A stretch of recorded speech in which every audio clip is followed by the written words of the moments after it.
యెహోవా నేను యథార్థవంతుడనై ప్రవర్తించుచున్నాను, నాకు తీర్పు తీర్చుము.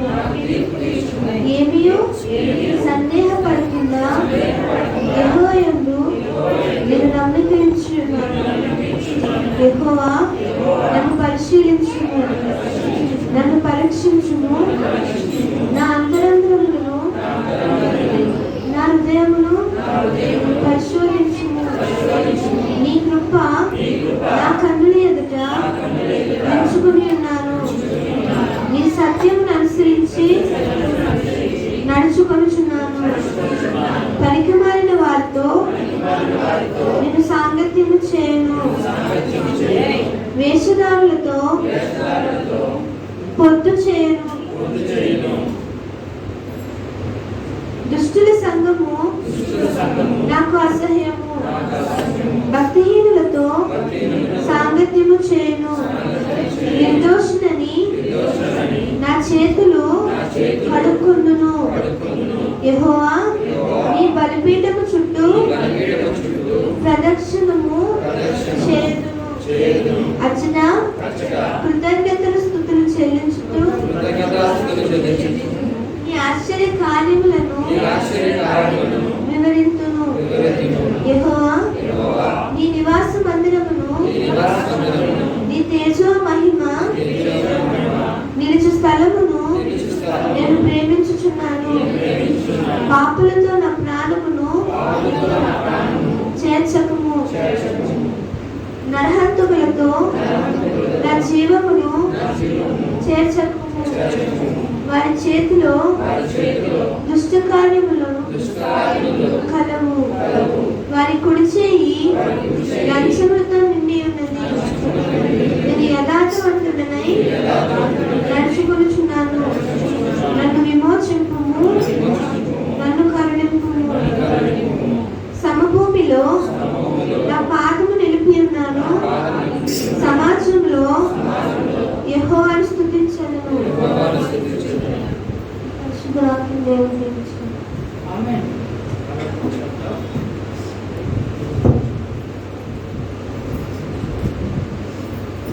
Praise the Lord. హల్లెలూయా. సమభూమి గల ప్రదేశంలో నన్ను నిలుపు.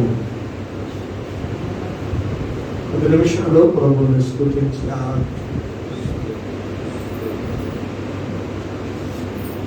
ఇంతవరకు మనం కాచి కాపాడి బ్రతికించిన దేవుని ఆరాధన చేద్దాం.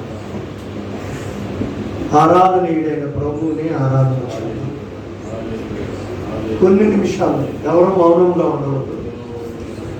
కొన్ని నిమిషాలు ఆరాధన మనస్ఫూర్తిగా ఆరాధన చేద్దాం. ఎబినేజరే ఎబినేజరే ఇంతవరకు ఆదుకున్నావు. ఎబినేజరే ఎబినేజరే ఇంతవరకు ఆదుకున్నావు. ఎబినేజరే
జీవము కలిగిన తండ్రి,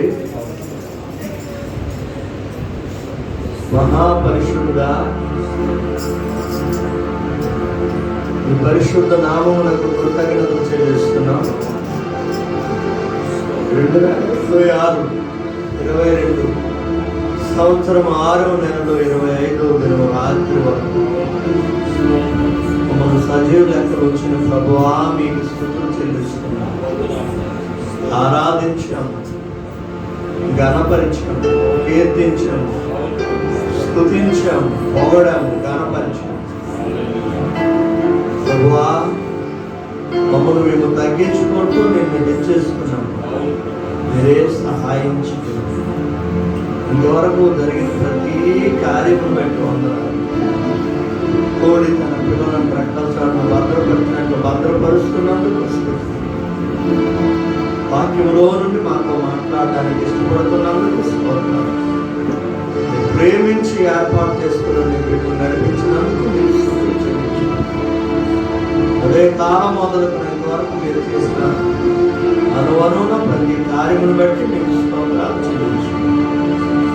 ప్రతి ఒక్కరి మీదకి నీ అభిషేకం పంపించినందుకు, శక్తితో నింపినందుకు, ఆత్మతో అగ్నితో అభిషేకంతో నింపినందుకు క్రీస్తు యేసు పరిశుద్ధ నామములో ఈ చిన్న స్తుతి ఆరాధన అతి వినయపూర్వకంగా మీకే సమర్పిస్తున్నాము తండ్రి. ఆమేన్. హల్లెలూయా. అందరూ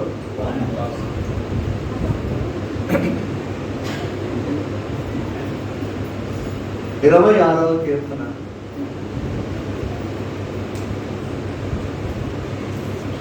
ధ్యానం చేసుకున్నప్పుడు చాలా విషయాలు అందులో కనబడతాయి.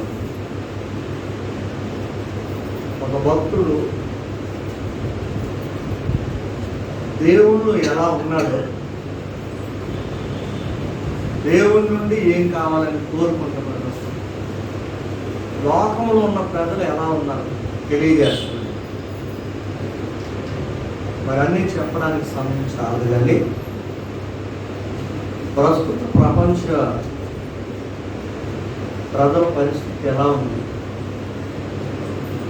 ఎలాంటి వారితో మనం ఉన్నాం అన్న కొన్ని మాటలు 4-5 పనికి మాలిన వారితో నేను సాంగత్యము చేయను, వేషధారులతో పొందు చేయను, దుష్టుల సంఘము నాకు అసహ్యము, భక్తిహీనులతో సాంగత్యము చేయను. చాలు.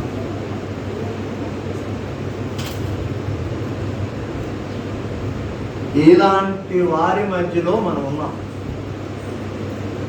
ఇక్కడ ఒక 4 గ్రూపులు కనబడతాయి. ఎవరెవరండి వాళ్ళు? పనికి మాలిన వారు, వేషధారులు, దుష్టుల సంఘం, భక్తిహీనులు. అలాగే 9వ చరణం చూస్తే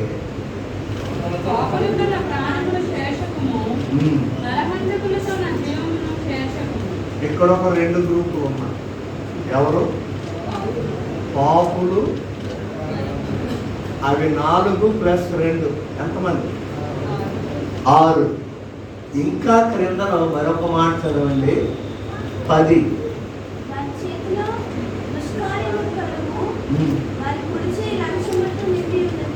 ఇక్కడ ఒక 2 గ్రూపులు ఉన్నారు.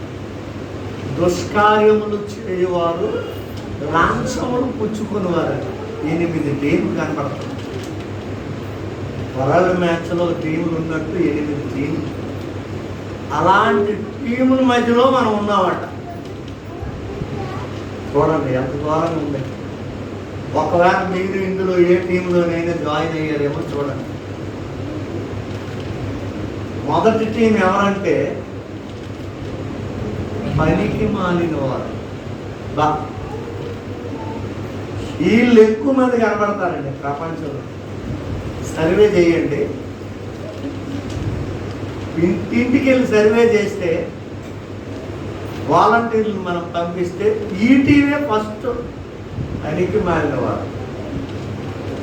ఇంటిలో ఒక తండ్రి పని చేస్తే ఆ తల్లి ఒకరిద్దరు కూతుర్లు ఉంటే కూతుర్లు, ఒకరిద్దరు కొడుకులు ఉంటే కొడుకులు, వీళ్ళందరూ కలిపి ఆయన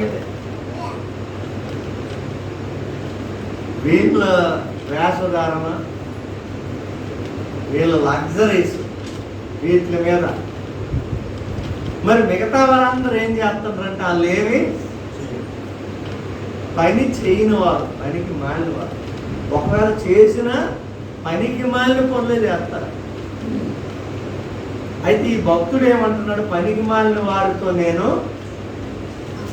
ఏమనుంది, అలాంటి వాళ్ళతో ఫ్రెండ్షిప్ చేయను అనేసారు.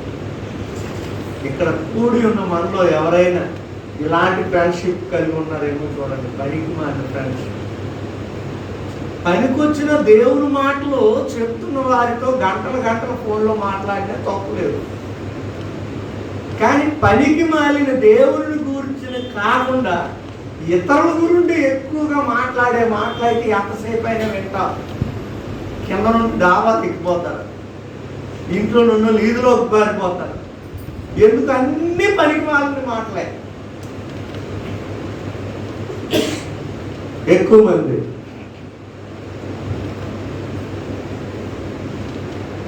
చూసారా? అన్ని పనికి మాలినదే. మీరు ఉదాహరణకి రేపు నుండి టార్గెట్ చేసుకోండి. రేపు మార్నింగ్ నుండి సెల్ ఫోన్ వాడతారు కదా, ప్రతి ఫోను రికార్డ్ చేసుకోండి. మీకు మీరే, ఎవరికి వినిపించవద్దు, తర్వాత డిలీట్ చేసి. రోజుకి ఎంతమందితో మాట్లాడుతున్నారు, ఎన్ని మాటలు మాట్లాడుతూ, అందులో పనికి మాలిన మాటలేండి మీరు లెక్క చేస్తే దాన్ని బట్టి మనం పనికొచ్చిన వాళ్ళు అయితే పనికొచ్చిన మాటలన్నీ విన్నాము. దాన్ని బట్టి పర్సంటేజ్ చేసుకొని నువ్వు పనికి మాలినోడు, పనికొచ్చిన నీకు నువ్వే లెక్క వేసుకో. ఉదాహరణకి నాకు రోజుకు 100 ఫోన్లు వచ్చాయి అనుకుందాం. ఆ 100 ఫోన్లు నేను రికార్డ్ చేసుకొని చూసుకొని తర్వాత ఖాళీగా ఉన్నప్పుడు చూస్తే, ఉదాహరణకి ఒక ఆయన 2 నిమిషాలు మాట్లాడాడు. అందులో పనికి వచ్చిన ఎన్ని సెకండ్లో? 30 సెకండ్లు. అవి ఒక 30 సెకండ్లు. అంటే పనికి మాలినవి ఎంత ఉన్నాయి? 90 సెకండ్లు. ఇంకొక ఆవిడ ఫోన్ చేసి 10 నిమిషాలు మాట్లాడింది. అందులో పనికి వచ్చిన ఒక 3 నిమిషాలు, పనికి మాలినవి 7 నిమిషాలు. ఇలాగ మనకు మనమే లెక్క. పడుకునే ముందు మొత్తం ఇవన్నీ లెక్కలు కట్టుకోండి. పనికి మాలినవి 75%, పనికి వచ్చినవి. అయితే ఇప్పుడు నువ్వు పాస్ అయ్యావా, ఫెయిల్ అయ్యావా? అంటే నువ్వు ఎవరివే? అయ్యా మేము పనికి మాలినోడు అని మీకు మీరే మార్కులు వేసుకోండి. ఇంకొక ఇంకెవరో ఎక్కర్లేదండి, మనకు మనమే మార్కులు వేసుకోవచ్చు. అలాంటి వారితో నేను సాంగత్యం చేయను అనేసాడు. కానీ ఈ రోజుల్లో వాక్యం చెప్పిన వాళ్ళతో సాంగత్యం చేయరు, ప్రార్థన గురించి మాట్లాడిన వాళ్ళతో సాంగత్యం చేయరు, మంచి గురించి బోధిస్తున్న వాళ్ళతో సాంగత్యం చేయరు, మన జీవితం గురించి శ్రేష్టమైన సంగతులు చెప్తామని సాంగత్యం చేయరు.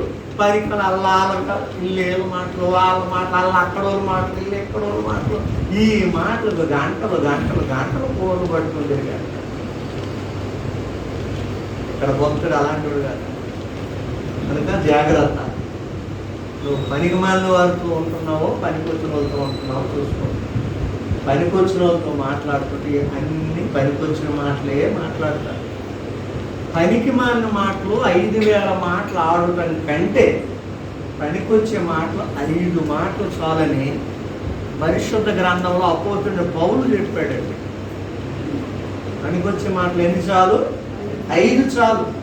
పనికిరాని 5000 మాట్లాడితే దాని ద్వారా ప్రయోజనం ఉండదు. కనుక అలాంటి వారితో నేను సాంగత్యం చేయగలిగాను. వీళ్ళు ఫస్ట్ మొదటి బ్యాచ్లో ఉన్నారు, నువ్వు ఆ బ్యాచ్లో ఉన్నాయని చెక్ చేసుకో. నెక్స్ట్ ఎవరండి? రెండవ టీం. వీళ్ళకి సెకండ్ ప్రైజ్ వచ్చింది. వేషధారణ. అందులో క్రైస్తవులు మరీ ఎక్కువ ఉంది. వేషధారణ. ఎక్కడ ఎలా నటించాలో, ఎవరితో ఎలా మాట్లాడాలో, ఆదివారం అయితే ఎలా ఉండాలో, సోమవారం అయితే ఎలా ఉండాలో, అది క్రిస్టియన్ మ్యారేజ్కి వెళ్తే ఎలా తయారవ్వాలో, వేరొక మ్యారేజ్కి వెళ్తే ఎలా తయారవ్వాలో, చర్చికి వచ్చినప్పుడు ఎలాగ రావాలో, ఫంక్షన్కి వెళ్ళినప్పుడు ఎలాగ వెళ్ళాలి. అబ్బబ్బబ్బా, మరి అది వేషధారణ కదా. ఏమండి, వేషధారణ కదా. సిగ్గు ఉండడం లేదు, చాలా మందికి సిగ్గు లేదు. సిగ్గు వదిలేశారు, సిగ్గులు లేవు, చచ్చిపోయాయి. అలాంటి వేషధారులతో నేను ఉండననేసరి కొంతమంది బోధలు చేసేటప్పుడు కూడా మామూలుగా మాత్రం ఒకలాగా ఆడతారు, బోధించేసరికి ప్రభువునందు సహోదరులారా. ఎందుకు అలా మారిపోయింది అంటే స్టేజ్ ఎక్కాడనమాట మనవాడు, సత్యహరిశ్చంద్రుడు అయ్యాడు. మామూలుగా మాట్లాడుతూ స్టేజ్ ఎక్కితే మొత్తం మారిపోతుంది. ఎందుకు ఆ వేషధారణ? ఏదో భయం ఉన్నట్టు, వాక్యం అంటే భయం కలిగినట్లు, కన్నీరు కన్నీరు కన్నీరు. అది నిజమే, అది నిజమైన కన్నీరేనా? ఒకవేళ అది నిజమైన కన్నీరు అయితే బ్రతుకు మారిపోవాలా? బైబిల్లో ఒక ఆవిడ కన్నీరు కార్చింది, కన్నీరుతో ఆయన పాదాలు తుడిచింది. ఎందుకు? ఆవిడ బ్రతుకు మారిపోయింది కాబట్టి. బ్రతుకులు మారకుండా ఉత్తుత్తి కన్నీరులు వద్దండి, అది వేషధారణ అయిపోతుంది. అలాంటి వారితో నేను సాంగత్యం చేయను. బైబిల్లో ఇస్కరియోతు యూదా ఒక ఆయన ఉన్నాడు. ఆయన భయంకరమైన ద్రోహం చేశాడు. ఎవరికి? తన గురువు గారిని ద్రోహం చేశాడు. అంటే గురువులకు ద్రోహం చేసిన వాళ్ళు ఉంటారు అనడానికి ఒక ప్రూఫ్. దేవుడు ఆయనకు ఒక అవకాశం ఇచ్చాడు, మారు మనసు పొందుతాడని అవకాశం ఇచ్చాడు. దొంగడు మారుతాడని అవకాశం అయిపోయిన తర్వాత ఏడుస్తున్నాడట. ఆ కన్నీళ్ళు వేస్ట్ అయిపోయాయి, అనవసరం అయిపోయాయి. ఆయన ఎంత టైం నీకు ఇస్తాడో ఆ టైంలోగానే. ఏమీ లేదండి, కరెంటు బిల్ తీయడానికి వస్తాడు, 15వ తారీఖున వస్తాడు, 31వ తారీఖు లాస్ట్ అంటాడు. ఆ తర్వాత ఏం చేస్తాడు? న్యాయమే అన్యాయం. కొంతమంది మళ్ళీ ఆడిపోయి తిరగబడిపోతారు. ఏమో నేను నీకు తెలియదు, మనం నీకు తాగడానికి పోలేదేంటి? అది డ్యూటీ, అది న్యాయమే. దేవుడు కూడా ఒక టైం అంటూ నీకు ఇస్తాడు. 199 వేస్తే 28 రోజులే కదా. ఒక్క రోజు ఇస్తే తప్ప, 29వ రోజు వేస్తే మంచిది కదా. నేను ఊరు వెళ్తానండి, పోతాను. ప్రతిదానికి ఒక పద్ధతి, రూల్ ఉంటుంది. దేవుడు కూడా అంతే. ఇస్కరియోతు టైం ఇచ్చాడు, ఆ టైంలో మారుతాడేమని తెలియదు. ఆ తర్వాత వచ్చి అడుగుతున్నాడట. అవేం కన్నీళ్ళండి? వేస్ట్ కన్నీళ్ళు అంతే. పేతురు తప్పు చేశాడు, మరి అబద్ధం ఆడేశాడు.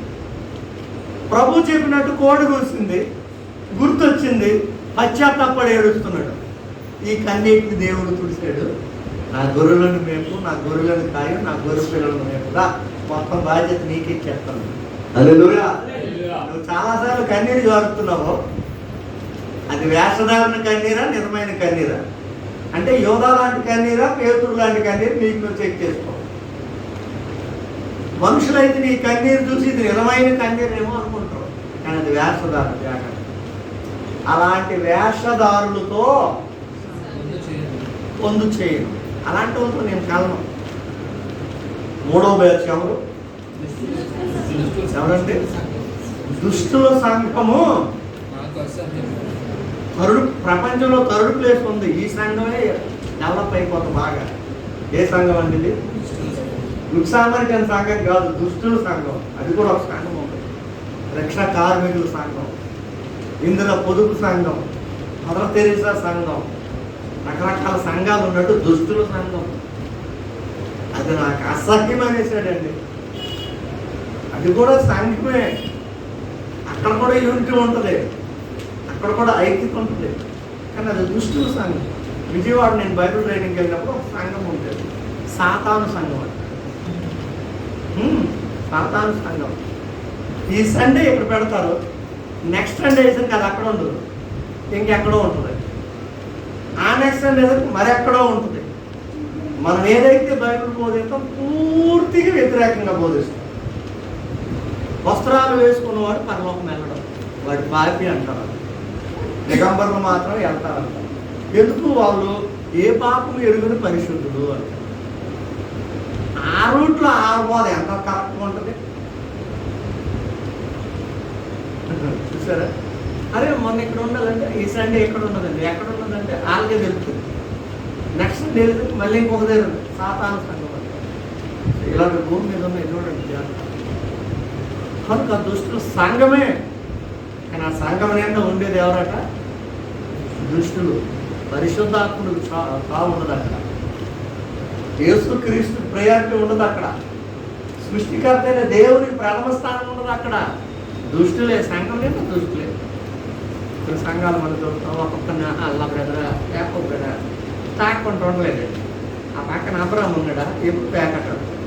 ఆ పక్కనే ఇస్సాకు ఉన్నాడు కదా, రోజు 4 సినిమాలు.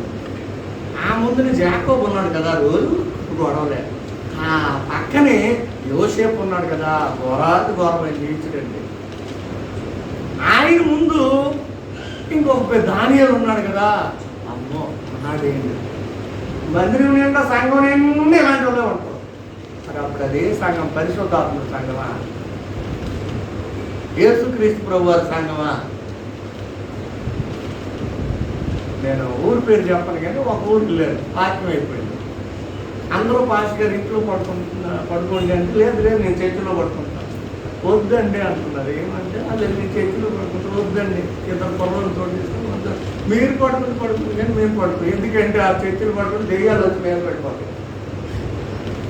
నేను ఆ చర్చిలో దెయ్యాలేంటి భయపడిపోతుందంటే 2 3 4 పడుకుని వద్దండి. ఎందుకంటే చర్చి నిండా తాగేసిన వాళ్ళు వస్తారు, తాగిసే వస్తారు. చర్చి ముందే గొడవలు ఆడుకొని జుట్టులు పీక్కొని అప్పటికప్పుడు వెళ్ళి మళ్ళీ ఫ్రెష్ అయిపోయి వస్తారు. మరి అలాంటి సంఘాల్లో పరిశుద్ధాత్ముడు తాండవం ఆడతాడా? ఈనాడు ఎక్కువ ఇలాంటివే కనపడుతుంది.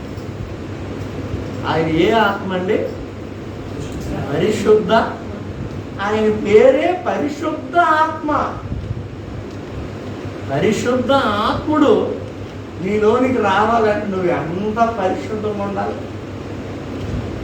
శ్రేష్టమైన విలువైన ఒక ఆహారం ఒక పాత్రలో వేయాలంటే ఆ పాత్ర ఎంత నీటి కడిగిందై ఉండాలి. అది ఎంత విలువైన ఆహారమైనా పాత్ర కానీ సరిగా లేకపోతే దాన్ని బట్టి ఆహారం ఏమవుతుంది? పాడైంది. అది ఇప్పుడు ఆహారం పాడా, పాత్ర మంచిది కదా.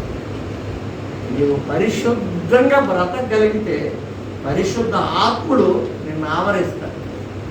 కొన్నిసార్లు కొన్ని అద్భుతాలు జరగడానికి అన్యుల మీదకి తెలియని వారి మీదకి ఆయన వచ్చేస్తాడు. కొర్నేలు ఇంట్లో వచ్చినట్టు అందరూ అనుకున్నారు వీళ్ళు పొందలేదు, బాప్తిసం పొందలేదు. పరిశుద్ధాత్ముడు వీళ్ళ మీదకి వచ్చాడు. ఏంటి అంటే వాళ్ళకేం తెలియదు, ఆశగా చూస్తున్నారు.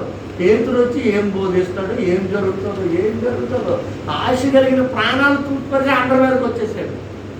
ఎప్పుడు అందరి మీదకి వచ్చేసాడో అప్పుడు కొన్నేళ్ళు అంటలో రక్షింపడ్డారు. వీళ్ళందరూ ఆత్మతో నింపడారు. వీళ్ళకి బాప్తిసం ఇవ్వరా అంటే అందరికి బాప్తిసం ఇచ్చేసాడు. కాబట్టి మూడవదిగా దుష్టుల సంఘం మనకు అసహ్యం. అంటే సంఘంలో దుష్టత్వం అనేది కనబడకూడదు. ఏ యాంగిల్లో కూడా దుష్టత్వము దుర్మార్గము ఇలాంటి సంఘంలో కానీ ఉన్నట్లయితే పరిశుద్ధ ఆత్ముడు అక్కడ కార్యాలు చేయలేరు. కపెర్నహూములో చాలాసార్లు యేసుప్రభు వెళ్ళారు కానీ కార్యాలు జరగడం లేదు చాలాసార్లు. ఎందుకంటే వారి అవిశ్వాసమును బట్టి ఆయన అక్కడ ఏ అద్భుతమును చేయలేకపోయినని ఉంది వాక్యం. వారి అవిశ్వాసాన్ని బట్టి అక్కడ కార్యాలు జరగలే. కనుక అలాంటి వారితో మనం సంతోషంగా ఉన్న. అసహ్యం అన్నాడు అంతే. దుష్టుల సంఘం నాకు అసహ్యం. ఎందుకు? దేవునికి కూడా దుష్టత్వం అంటే అసహ్యమే. దేవుళ్ళో ఉన్న వాళ్ళకు దుష్టత్వాన్ని ఆశ్రయించుకోవాలి. 4వ బ్యాచ్ ఎవరు? భక్తిహీనులు. ఏమన్నాడు? ఫస్ట్ ఏమో పనికి మాలిన వారితో సాంగత్యం చేయమన్నాడు. ఇప్పుడు ఇక్కడ కూడా భక్తిహీనులతో నిన్ను. వీళ్ళు ఎవరండి? భక్తిహీనులు అంటే ఎవరు? భక్తిహీనులు అంటే 14వ కీర్తన 1వ చరణం అనుకుంటాను. చూడండి ఏమన్నా.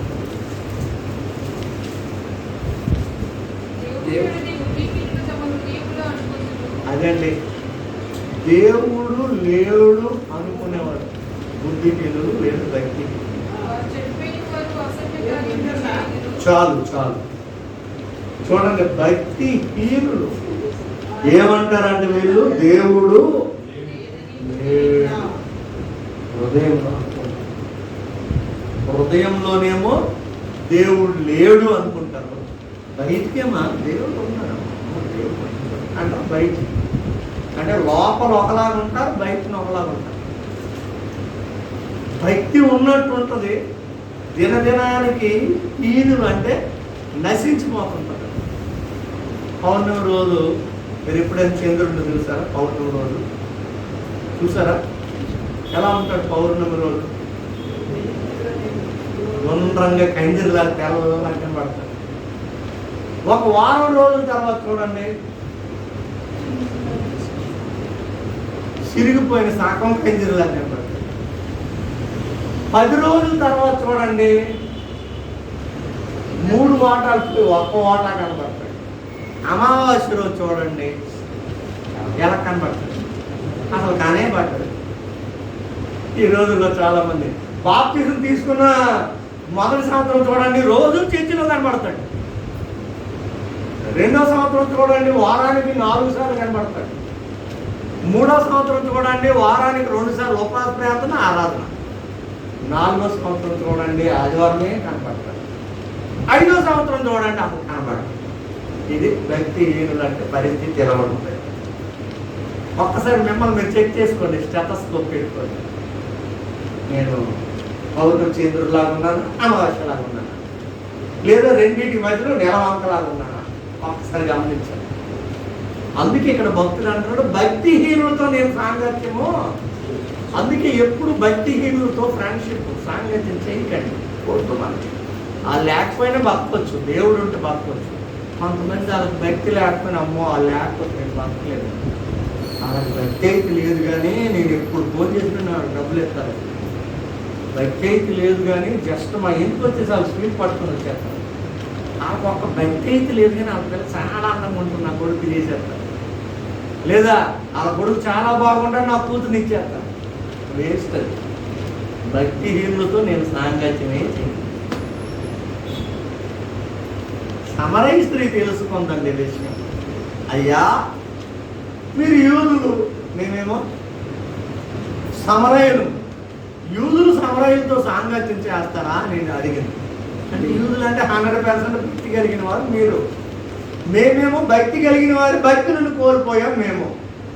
అలాంటి మాతో మీరు సాంగత్యం చేస్తారా? చూడండి ఎంత తనకు తాను ఎంత బాగా తెలుసుకుందాం. తర్వాత ఆయనతో మాట్లాడిన తర్వాత యూదుల కంటే శ్రేష్టమైన ఉన్నత స్థితిలోకి వెళ్ళిపోయింది. హల్లెలూయా. ఆ ప్రాంతానికే గొప్ప సువార్తకురాలు అయిపోయింది. ఆవిడ పేరే సువార్త. చూసారా? ఆ ఊరు మొత్తం సువార్త చేసి అందరినీ ప్రభు దగ్గరికి నడిపించేసింది.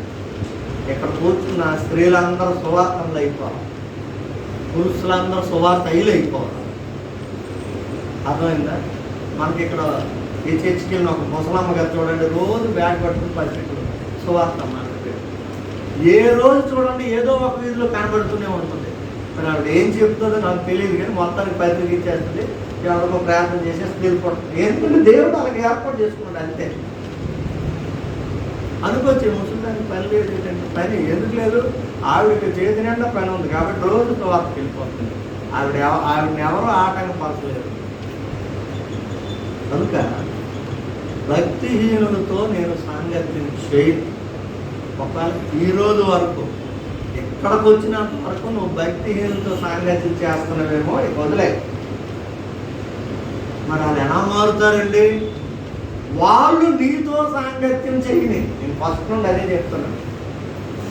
వాళ్ళు నీతో సాంగత్యం చేయని, వాళ్ళు నిన్ను వెంబడించనే. ఏదో ఒక రోజు నీ రూట్లోకి వచ్చేస్తారు, కానీ నీవు వాళ్ళని వెంబడించక నాశనం అయిపోతుంది. ఇది 4వ. 5వ ఏమి ఎవరన్నాము? పాపులు. 5వ గ్రూప్ అండి పాపులు. ఇప్పుడు ఎక్కడ చూసినా ఇది చిన్న పిల్లలకు కూడా ఈ టీవీలు వచ్చి పాపాలు నేర్పిస్తారు. రకరకాల సెలవులు చూసి చిన్న పిల్లలు హీరోయిన్ లాగా యాక్షన్ చేస్తున్నారు, అలాగే డ్యాన్సులు వేస్తున్నారు చిన్న చిన్న పిల్లలకి. అంటే పాపం అనేది కిటికీలు గుండా ఎక్కుతున్నది అంటాడు ఇర్మియా గ్రంథంలో. ఎందుకు కిటికీలు లోపల వెళ్ళి వస్తుందట? పసిపిల్లల్ని పాడు చేయాలి. కానీ మనోళ్ళు ఈ టీవీ కోసం కిటికీలు వెళ్ళి వైర్లు అవుతుంది. ఏం వైర్ ఉంటుందండి? కేబుల్. మరణం కిటికీ గుండా, పాపము కిటికీలు వెళ్ళి లోపలికి వచ్చి ప్రవేశించి పసిపిల్లలు పాడు చేస్తుంది. ఆ ప్రవర్తన నెరవేరడానికి ఈ కేబుల్ వైర్లు కనిపెడుతుంటాయి. చూసారా? ఇర్మియా గ్రంథం ఇంటికి వెళ్ళి చదవండి, పర్టిక్యులర్గా ఉంటుంది. అదే ఇర్మియా 22-23 అధ్యాయులతో అయితే సింధూరంతో పూయబడిన గోడల మీద చిత్రాలు చూసి మోహించినాను. అంటే వారు పోస్తుంది, అది చూసి మోహించి పాడైపోతున్నారు చాలా మంది. కనుక 5వ గ్రూప్ వీళ్ళు అలాంటి పాపుతో నా ప్రాణాన్ని చేర్చకై, ఎందుకంటే అలాంటి తోటి నేను ఉంటున్నాను. నెక్స్ట్ 6వది ఎవరు? నరా. ఎక్కడ చూసినా ఇది ఒకటి ఎక్కువ అయిపోతుంది. మాటలు కొంచెం చనిపెడుతున్నారు కదా అంతకుడు. ఒకప్పుడు అంతకులంటే గొడ్డళ్ళు పట్టుకుని పొడవులు పట్టుకుని వెళ్ళిపోతారు. మాటలు, భయంకరమైన మాటలు, ఆడకూడని మాటలు. ఆ మాటలను బట్టి ఎదుటి చచ్చిపోవాలనిపిస్తుంది. ఇన్ని మాటలైన తర్వాత ఇంకెందుకు నేను బతకాలంటే వీళ్ళు దూకేటివే. ఇన్ని మాటలైన తర్వాత ఇంకెందుకు ఉరువు తీసుకుంటే బెస్ట్. ఇన్ని మాటలైన తర్వాత ఏదో ఒకటి తాగి తెచ్చుకుంటే బెస్ట్. చూడండి, వాళ్ళు చంపలేదు చేతులతో, ఏమి ఆయుధాలు ఏమీ ఉపయోగించలేదు. భయంకరమైన మాట్లాడి, దోషణ మాట్లాడి మనుషులు చెప్పారు. ఈ దినాల్లో ఎక్కువ అత్త కోడల మధ్యలో, తల్లి కూతురు మధ్యలో, అన్నదమ్ముల మధ్యలో, అక్క చెల్లెళ్ళ మధ్యలో సైతాన్ గాడు ఇలాంటివే పెట్టి చంపుకు తింటున్నాడు, చచ్చిపోతున్నారు చాలా. కనుక ఇదొకటి నరహంతకుడు. అందుకే చాలా పాత నిబంధన పుస్తకాల్లో నరహత్య చేసిన పట్టణమా నీకు శ్రమ అనేవాడు. సృష్టికర్త అయిన దేవుడు ప్రవక్తల ద్వారా నరహంతకులారా మేలుకొనుడి అని చాలా సందర్భాల్లో రాశారు. అంటే అంత భయంకరమైన ప్రజలు ఉండేవారు, వారి మాటలు అంత భయంకరంగా పనిచేసి వీళ్ళు అలాంటి వారితో నా జీవం చేర్చకపోవా. నెక్స్ట్ ఎవరు? దుష్కార్యం. దుష్కార్యం అంటే చెడు కార్యాలు. చెడు కార్యాలు అంటే తెలుసా? మోషే గారు ఒక చెడ్డ కార్యం, చెడ్డ పైన ఒక చెప్పండి, చెడు కార్యం. చెడు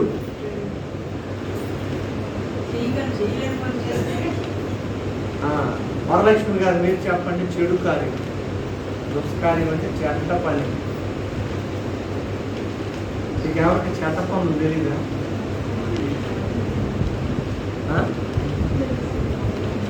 నాకు అసలు ఎందుకు పట్టుకోండి బ్యాన్ కూడా. దొంగతనం, వెరీ గుడ్, వెరీ గుడ్. చెడు కార్యం. దుష్కార్యములు చేయువారు మంచి పనులు అంటే చేయరు, కానీ చెడు పనులు అయితే మాత్రం పరుగులు ఎత్తుకుని వెళ్తారు. అందుకే రోమా పత్రికలో అపోస్తలుడైన పౌలు గారు ఒక మాట అంటారు, చూడండి, 3:10 నుండి చదవండి. ఎందును గూర్చి రాయబడినది ఏమనగా, నీతిమంతుడు లేడు, ఒక్కడు లేడు, గ్రహించువాడు ఎవడనూ లేడు, దేవుని వెనకవాడు ఎవడనూ లేడు, అందరూ త్రోవ తప్పి ఏకముగా పనికి మాలిన వారైంది, మేలు చేయువాడు లేడు. అంటే కీడు చేయువాడే ఎక్కువ, ఒక్కడు లేడు. వారి గొంతుకులు ఎలాంటిదండి? తెలిసిన సమాజం ఎందుకు తెలిసిపడి ఉంటుంది? ఎవరిని? అది ఈ రోజుల్లో ఎవరిని మింగేద్దామా, జీవంతోనే మృంగేద్దామా అని చూస్తున్నారు. వారి గొంతులు తెరిచిన సమాధి దేంతోనండి? ఇదేంటండి 47 ఏంటి? దీంతో ఎలా చేస్తారు? నాలుగుతోనే, మాటలతోనే మోసం, మాటలతోనే అన్యాయం, మాటలతోనే ముంచేస్తున్నారు కొంపలు. మాటలే, ఆ మాటలకు ఎలాంటి వాళ్ళని పడిపోతున్నారు. చూసారా మాటలు ఎంత డేంజర్? మాటలే. బిజినెస్ దారులందరూ వ్యాపారం అంతా బట్టల ముందు అమ్మరు, మాటలు అమ్ముతారు. ఆ మాటలనే మూటలు అమ్ముకుంటున్నారు వీళ్ళు. చూసారా, నాలుగుతో మోసం చేస్తున్నారు. ఇంకా పెదవుల క్రింద ఏముందండి? 5,000 ఖైనీలు, పానుపురాకులు కాదు, సర్పం ఇష్టం. అలాంటి విషయాలే ఉన్నాయి. నోటి నిండా ఏముంటుందండి? నోటి నిండా దాచుకుంటారండి. బయటని ఎక్కడైనా దాటి దొంగలు పట్టుకెళ్ళిపోతారండి, నోట్లో దాచుకుంటారు. ఇంకా అదండి, ఎందుకు పరిగెడతారట? రక్తాలు చిందించడానికి పరిగెడతారట. ఇంకా నాశనము, కష్టం ఇవి ఉన్నాయి. అది ఎందుకంటే వారి పనులు ఎదుట దేవుని భయము లేదండి. ఈ దుష్కార్యాలు ఎందుకు చేస్తున్నారంటే దేవుని భయము లేక. ఈ రోజుల్లో కూడా పిల్లలు ఎందుకు చెడిపోతున్నారంటే నేను దేవుని భయం లేక. దేవుని భయమే ఉంటే తల్లిదండ్రుల భయము ఉంటుంది. ఎందుకంటే నీ తల్లిదండ్రులను సన్మానించుము అన్న మాట వింటాడు. దేవుని భయం ఉంటుంది. దేవుని భయమే ఉంటే పురుషులారా మీ భార్యను ప్రేమించండి అంటే ప్రేమిస్తాడు. దేవుని భయమే ఉంటే స్త్రీలారా మీ స్వపురుషులకు లోబడి ఉండండి లోబడతాడు. దేవుని భయం ఉంటే పిల్లలారా మీ తల్లిదండ్రులను సన్మానించండి అంటే సన్మానిస్తాడు. దేవుని భయం ఉంటే తల్లిదండ్రులారా మీ పిల్లలను ప్రభు యొక్క బోధనలో శిక్షణలను పెంచండి. దేవుని భయమే ఉంటే విశ్రాంతి దినాన్ని పరిశుద్ధంగా ఆచరించు. దేవుని భయం ఉంటే అబద్ధ సాక్ష్యం పాలకు ఇవన్నీ పాటిస్తాడు. దేవుని భయం ఉంటే. ఆ భయం లేదు. వారి కన్నులు ఎదుట దేవుని భయము లేనే లేదు. అందుకు వారు దుష్కార్యాలు చేస్తున్నారు. అలాంటి దుష్కార్యాలు చేసే గ్రూపులో నన్ను చేరుకుంటున్నారు. ఇంకెవరు ఉండిపోయారు? అది ఫైనల్గా వీళ్ళెవరంటే లంచాలు. మనుషులకి ఎలాగైతే లంచాలు ఇస్తారో దేవుడికి కూడా లంచాలు ఇచ్చేస్తారు. చేయవలసినవన్నీ చేసేసి దేవుడికి ఇదిగో ఇది ఇస్తున్నాం, దేవుడికి అది ఇస్తున్నాం, మా పేరుని దేవునికి ఒక ఫ్యాన్ మా పేరు రాసాను, మా పేరున దేవునికి ఒక టేబుల్ పేరు రాశాను, మా పేరున పాస్టర్ గారికి సఫారీ డ్రెస్సులు అందరూ చూడాలా రాశాను. కొంతమంది ఈ విధంగా మనుషుల్ని ఎలాగైతే లంచాలతో కొనుక్కుంటారో దేవుని కూడా లంచాలు ఇచ్చి మెప్పించేద్దాం అనుకుంటారట. కానీ మన దేవుడు జరిగేది కుదరదు. ఆయన లంచాలు కోరే దేవుడు కాదు. లంచం ప్రతి దానికి లంచమే. లంచం ఉంటే కానీ ఎవరు ఏ పని చేయలేదు. చూస్తారండి, 8 రకాల టీములు చెప్పుకున్నాం. అలాంటి ప్రజల మధ్యలో ఈ భక్తుడు ఎలాంటి జీవితం జీవించాడో రేపు మనం ధ్యానం చేద్దాం, మర్చిపోకూడదు. కనుక నువ్వు అలాంటి ప్రజల మధ్యలో ఉన్నావు, జాగ్రత్త. కొన్ని పరిస్థితి ఏది, వేషధారణ కానీ, పరిగమాలను కానీ, దుస్తుల సంఘం కానీ, భక్తిహీనులతో కానీ జాగ్రత్త. పాపులతో కానీ, నరాంతకులతో కానీ, దుష్కార్యాలు చేసేవారు, లంచాలలో